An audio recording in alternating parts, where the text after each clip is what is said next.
오늘도 함께 이 예배의 자리에 나오신 우리 성도 여러분들 모두에게 하나님께서 부어주시는 크고 놀라우신 은혜와 또 사랑의 은총이 늘 넘쳐나기를 바랍니다. 우리 앞뒤로 바라보면서 이렇게 인사합니다. 사랑합니다. 축복합니다. 더 잘됩니다. 인사하겠습니다. 오늘 시온 찬양대 찬양 너무나도 마음에 큰 감동을 받았습니다. 찬양대원들의 찬양도 감동이었지만은 앞에서 가웅배 장로님이 지휘하는데 이 눈보다도 춤을 추면서 지휘하는데 여러분은 못 봤죠? 여러분 다 보여요. 서마하면서 엄청 은혜를 받았습니다. 교회 오면 이렇게 서마을 하셔야 돼요. 얼마나 은혜가 되는지 너무너무 고맙습니다. 여러분, 어떤 설문조사 기관에서 예수님을 믿는 사람들을 대상으로 해서 조사를 했다고 합니다. 예수님을 믿는 사람은 어떻게 살아야 합니까? 라고 그렇게 물었더니 가장 많이 나온 대답이 이랬다고 합니다. 뭐냐 하면은 예수 믿는 사람은 술, 담배를 하지 말아야 하고 제사를 거부해야 하고 또 욕하지 말아야 하고 교회 가서 예배 잘 드리고 기도하고 또 전도하면서 착하고 성실하게 살아야 한다는 대답이 대부분이었다고 해요. 세상 사람들 우리를 바라보는 견해가 여러분 이렇습니다. 그러니까 이 말은 오늘날 세상 사람들이 바라보는 그리스도인의 이미지가 굉장히 그러니까 도덕적이고 금욕적이고 종교적인 사람이라는 거라. 반대로 이런 부정적인 대답도 많았다고 합니다.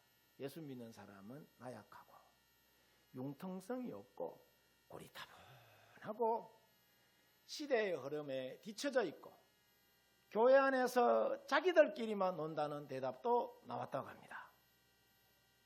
자, 가만히 생각해 보면은 이 말들이 전부 틀린 말이 여러분 아닐지도 몰라요. 그렇죠?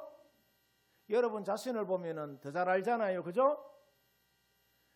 우리가 여기서 세상 사람들의 기독교인에 대한 생각에 대하여서 다시 한 번 더 생각해 봐야 될 것이 있는데 그게 뭐냐? 정말 이것이 그리스도인의 본질적인 모습인가라는 질문입니다.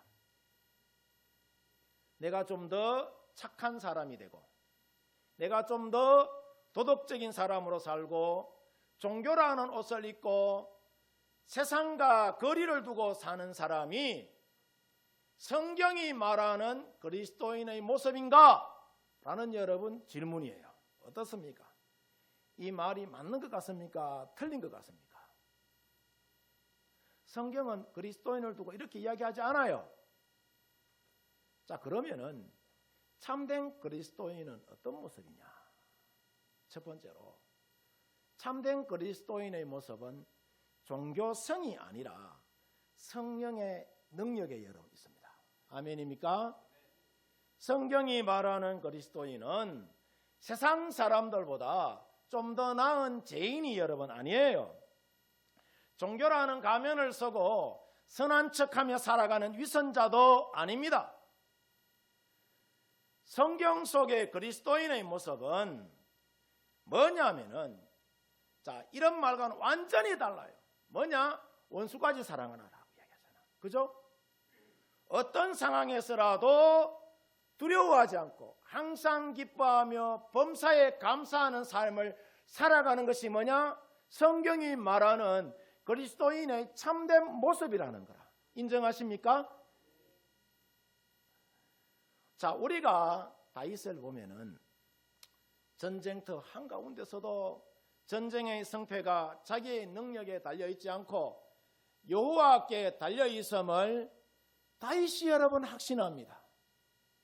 그래서 다윗은 전쟁터 나가기 전에 꼭 뭐부터 해요? 기도합니다. 예배부터 드려요. 그리고 전쟁터 나가요.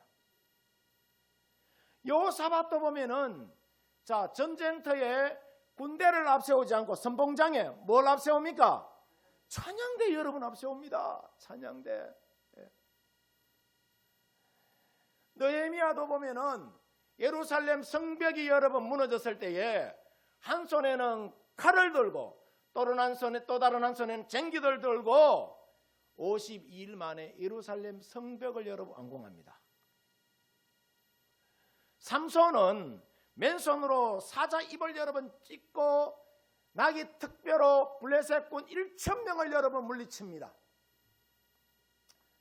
이들에게 있어서 공통점이 여러분 뭐냐 하면은 이 사람들이 특별히 도덕적으로 완벽하고 용맹해서가 아니라 하나님의 주권을 철저하게 인정했어요. 그리고 하나님의 영이 임할 때에 그들에게 있어서 능력이 여러분 나타난 거예요. 사사기 15장 14절을 보면은 여호와의 영이 누구에게 임하심에? 삼손에게 여러분 갑자기 임하심에라고 이야기해요. 여호와의 영이 삼손에게 여러분 임하였을 때에 그때 삼손에게 묶여있던 쇠사슬이 여러분 결박이 끊어지고 삼손에게 있어서 능력이 여러분 나타납니다. 이 장면이 사도행전 1장 8절과 너무나도 보면 흡사하게 닮아 있어요. 자, 오직 뭐가 임하면은 성령이 너희에게 임하시면은 너희가 무엇을 받고? 권능을 받고 예루살렘과 온 유대와 사마리아와 땅끝까지 이르러 내 증인이 되리라 라고 여러 말씀합니다. 이처럼 성령이 임할 때에 하나님의 사람은 언제나 권능 있는 능력 있는 삶을 여러분 살아가게 됩니다. 여러분 성령의 능력을 사모하시기를 바랍니다. 성령의 능력은 여러분 사모할 때 우리에게 하나님이 부어주시는 거예요. 내가 능력 있고 권세 있는 자의 삶을 누리고 나누며 펼치며 살아가기를 원한다면 교회 올 때마다 성령의 능력을 사모하시기를 바랍니다. 하나님 오늘도 저에게 기름 부어주시옵소서. 능력 있게 하여 주시옵소서. 권세 있게 해 주시옵소서. 이렇게 여러분 사모하며 나갈 때에 주께서 기름 부어주시는 거라. 이스라엘 역사상 가장 부유한 나라를 만들었던 솔로몬은 하나님께 가장 먼저 이 사람이 뭘 구하느냐? 지혜를 구합니다. 여러분 솔로몬이 자 이때 신분이 뭘까요? 왕이잖아요. 왕인데 학식이 부족해서 하나님의 지혜를 여러분 구했을까요? 재물이 부족해서 하나님의 지혜를 여러분 이 사람이 구했을까요? 솔로몬은 모든 것을 갖춘 여러분 그런 사람이었지만은 솔로몬이 깨달은 것이 뭐냐? 하나님이 주시는 영적인 지혜가 없이는 자신이 가진 지식과 재물을 올바르게 사용할 수 없다는 사실을 솔로몬이 여러분 깨닫습니다. 그래서 솔로몬이 더 많은 재물도 구하지 않고 더 높은 학식도 구하지 않고 오래 사는 장수하는 것도 구하지 않고 하나님이 주시는 뭘 구해요? 지혜를 여러분 구했던 것입니다. 미국의 남북전쟁이 북군에게 불리하게 흘러갈 때 일입니다. 에브라함 링컨이 매일같이 침실에서 성경을 펴고 하나님께 기도했다고 합니다. 어느 날 링컨의 친구가 우연히 그 기도를 듣게 됐는데 링컨이 이렇게 여러 번 기도하고 있었다고 해요. 지혜를 구했던 솔로몬의 기도를 들으셨던 하나님, 저의 기도도 들어주시기를 간구합니다. 하나님의 도움이 없이는 저는 이 나라를 이끌어갈 수가 없습니다. 하나님, 솔로몬에게 지혜를 주셔서 나라를 이끌게 하신 것처럼 저에게도 하나님의 지혜를 주셔서 이 나라를 강건하게 세워가게 해달라라고 간절히 여러분 기도하여서 이 아브라함 링컨 대통령이 남북 전쟁을 승리로 이끌었다고 해요. 여러분 우리가 남경필 지사를 여러분 잘 아시죠? 전 지사. 이분이 5선 국회의원입니다. 5번 국회의원 해먹기 쉬울까요? 어려울까요? 어렵습니다. 또 경기지사까지 지낸 분이라. 이분의 아버지가 또 유능한 정치인이야. 자, 겉으로 보면은 성공의 길을 걸어온 인생을 살아온 사람이에요, 이분이. 그런데 이분이 자신의 인생에서 가장 아프고 부끄러웠던 순간을 숨기지 않고 여러분 꺼내놓습니다. 정치인이 이거 자신의 여러분 치부를 꺼내놓는 거 쉬울까요? 쉽지 않을까요? 쉽지 않습니다. 지지율이 떨어지는데. 그게 뭐냐 하면은 아들이 마약 중독에 빠졌던 사건이에요.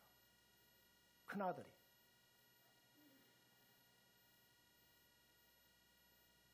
그 사실 앞에서 이 남경필 지사가 정치인이 아니라 완전히 무너진 아버지였다라고 이분이 여러분 고백합니다.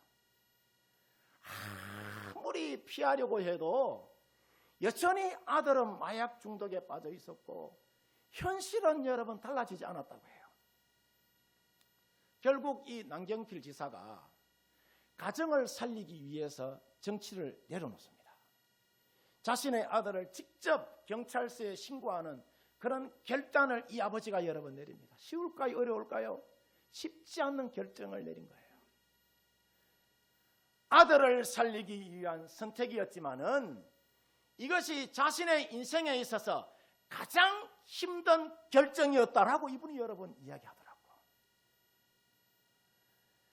5선 국회의원에 나이도 젊고 실력도 있고 경기지사를 지낸 분이라 어쩌면은 이 위기를 잘 넘기면은 대통령의 자리까지 갈 수 있는 분임에도 여러분 불구하고 무너진 자신의 가정을 다시 살리기 위하여서 정치를 이 사람이 과감하게 그만둡니다.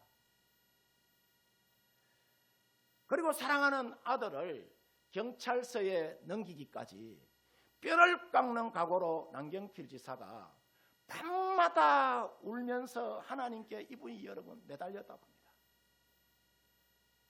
요즘 정치하는 사람들과는 너무나도 비교가 되는 그런 여러분 한 장면이 아닐 수가 없어요. 요즘 여러분 정치하는 국회의원들 보면은 성추행에 공천 비리에 금품 수수를 해도 국민을 물러보는지 아주 당당하게 고개 빳빳이 들고 국회를 여러분 다닙니다. 할보하고 다녀요. 지 부끄러운 줄도 모르고. 사람들이 남경필 지사를 위대하게 여러분 보는 것이 뭐냐 하면은 아무리 정치가 좋아도 그만둘 때 그만둘 줄 아는 사람이라는 거예요. 우리가 성경의 다윗을 보면은 간음죄와 살인죄까지 정말 씻을 수 없는 그런 죄인이었잖아요. 그런데 여러분 다윗이 당시 왕이었지만은 선지자의 말 한마디에 자신을 돌아보고 이분이 여러분 회개하잖아요. 그래서 하나님이 다윗을 이전보다 더 위대하게 여러분 사용합니다.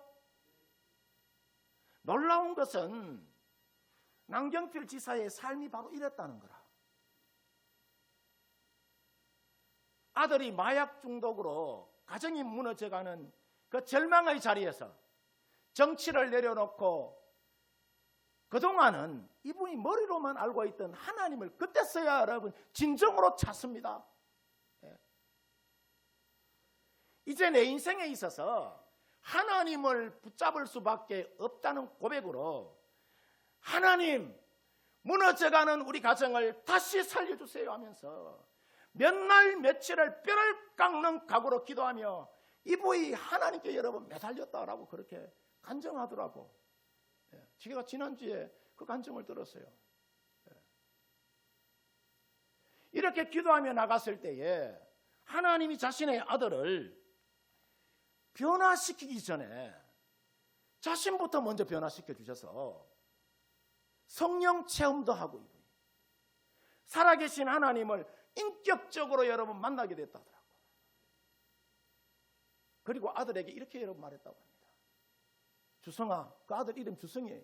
주성아, 아빠는 정치를 그만둘지언정 너를 포기할 수 없다. 그러니 너도 하나님을 포기하지 말라라고 그렇게 간증해요. 그 말을 듣는데 얼마나 은혜가 됐는지 모릅니다. 그리고 이분이 여러분 말하기를 마약 중독은 단순한 범죄가 아니라 치유와 회복이 필요한 아픔이라고 말하면서 하나님이 자신의 아들을 통하여 자신에게 가르쳐 준 것이 있는데 그게 뭐냐? 아들을 정죄하는 것이 아니라 끝까지 아들을 포기하지 않는 사랑이었다라고 여러 말하면서 그 아들도 이제 마약 중독에서 회복이 되어서 자 이번에 올 초에 이분이 2년 6개월의 복역 기간을 마치고 그 큰아들이 이제 교도소에서 나왔는가 봐요. 그래서 후반기에 아가 머리가 좀 좋은가 봐. 후반기에 여러분 대학 입시 공부를 했는데 서강대학교하고 숭실대학교하고 중앙대학교 세 군데 다 합격했다네.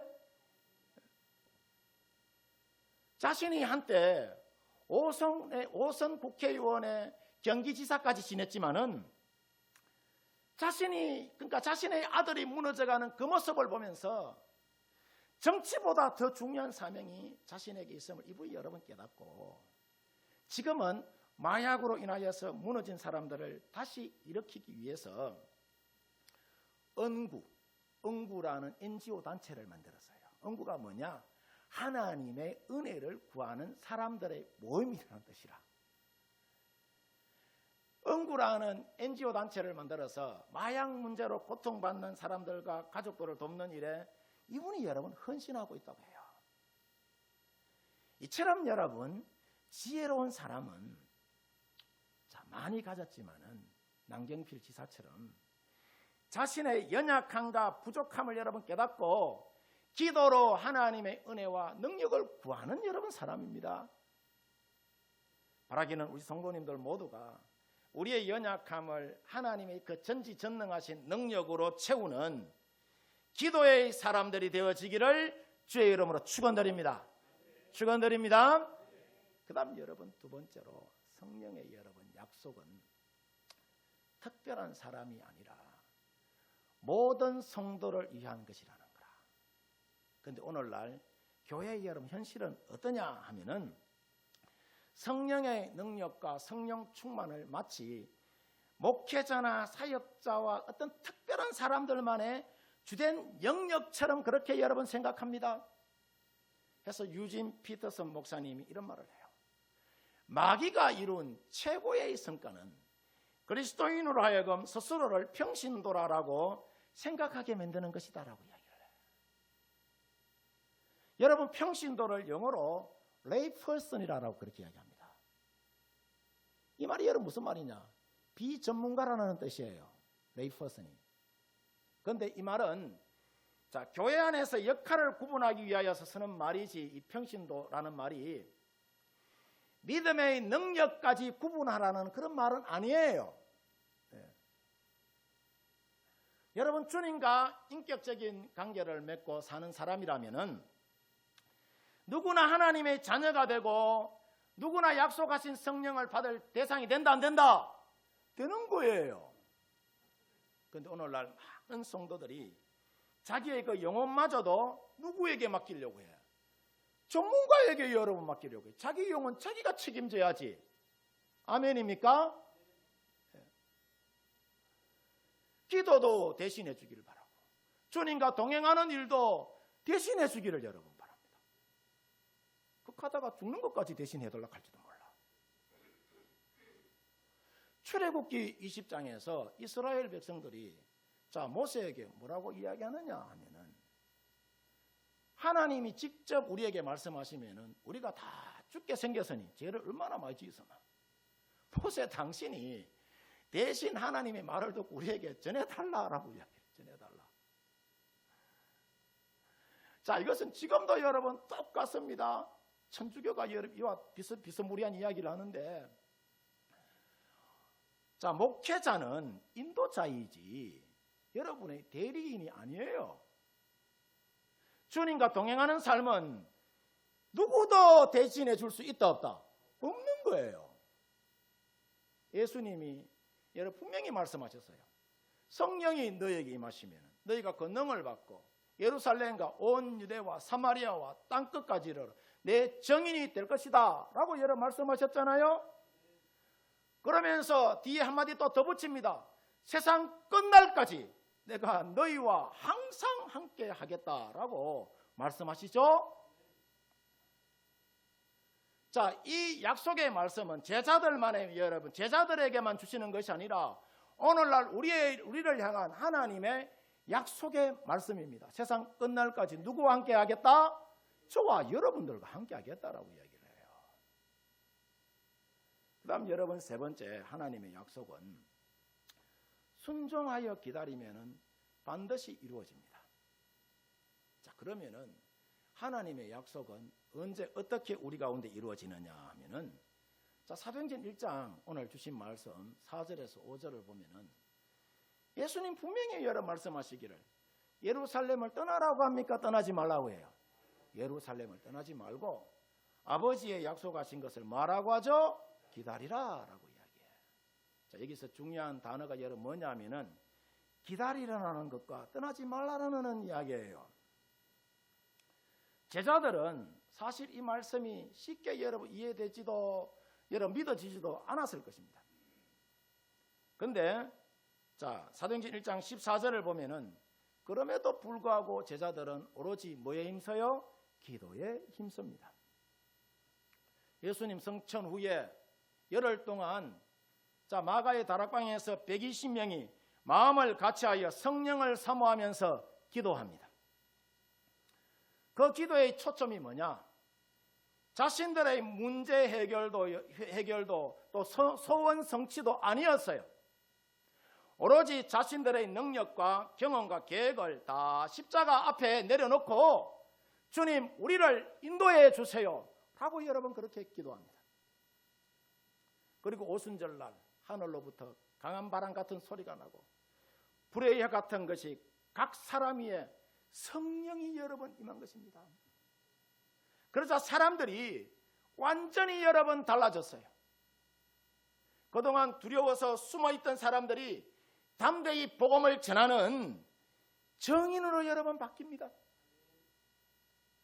이처럼 처음 교회가 이렇게 기도하는 사람들을 통하여서 이루어졌으며 또 성령의 능력 가운데 교회가 여러분 시작된 것이에요. 이처럼 성령의 능력을 믿는 교회와 성령의 능력을 믿는 성도는 하나님보다 먼저 여러분 움직이지 않습니다. 예루살렘에 머물라 하시면 머무르고 기다리라고 하면 기다립니다. 묵묵히 기도하며 하나님의 때를 여러분 기다리는 것이죠. 믿고 신뢰하는 것입니다. 그럴 때 우리가 애써서 능력을 만들어내지 않아도 하나님께서 친히 우리 가운데 약속하신 능력을 우리 가운데 여러분 부어주시고 이루어주시는 줄 믿습니다. 바라기는 오늘 우리도 하나님의 말씀 앞에 온전히 여러분 순종하여서 성령의 그 임재를 사모하는 성령의 능력을 사모하는 우리 성도 여러분들 되어지기를 바랍니다. 성령님이 여러분 우리와 함께 하지 않으면 나의 삶이 내 인격이 절대로 죽었다 깨어나도 여러분은 안 변합니다. 성령이 우리 가운데 임할 때에 우리 자신이 여러분 변화되는 거예요. 세상을 변화시키려고 하지 말고 하나님 내 자신부터 변화시켜 주십시오 라고 여러분 그렇게 기도하시길 바랍니다. 초대교회 성도들처럼 주님이 이끄시는 대로 여러분 살아가면서 우리의 삶 가운데 하나님의 능력과 증거가 나타나기를 주의 이름으로 축원드립니다.